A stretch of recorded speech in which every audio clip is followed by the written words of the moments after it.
Mayli, yaxshi o'tiringlar. Oyimga yaxshi qara, xo'pmi? Xo'p bo'ladi. Faqat ertaroq keling iftorlikka. Harakat qilaman. Lekin iftorlikka taqab kelaman. Xo'p. Mayli. Yaxshi borib keling. Xo'p.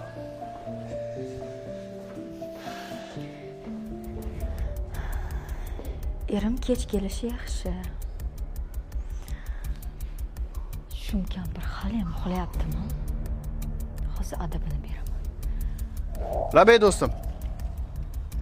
Ha, bugun borish kerakmi notariusga?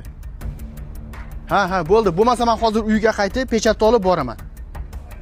Xo'p, bo'pti.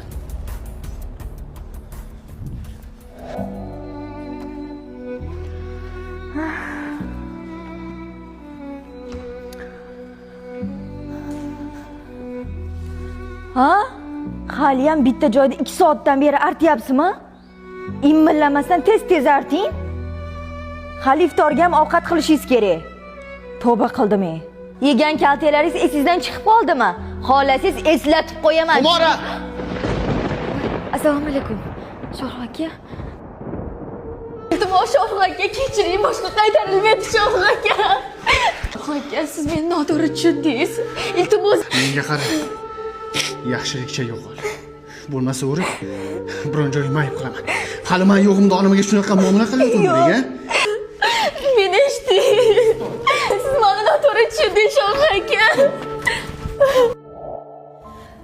O'g'lim, shu bekor qilding-de.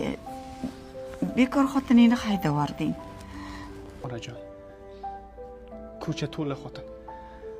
Birontasiga uylanib olarman. Lekin sizni tug'ib beradigan odam yo'q.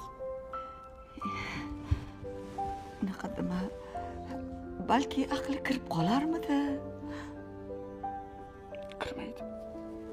Aqli kirmaydi ona. Nega shuni bir og'iz aytmadingiz menga? O'zi aytdim-a. So'nggi vaqtlarda nima emas bo'lmayapti deb. Nimaga bir og'iz aytmadingiz ona? Chunki mana shu kun kelishidan qo'rqardim, o'g'lim. Onajon. Endi hammasi yaxshi bo'ladi.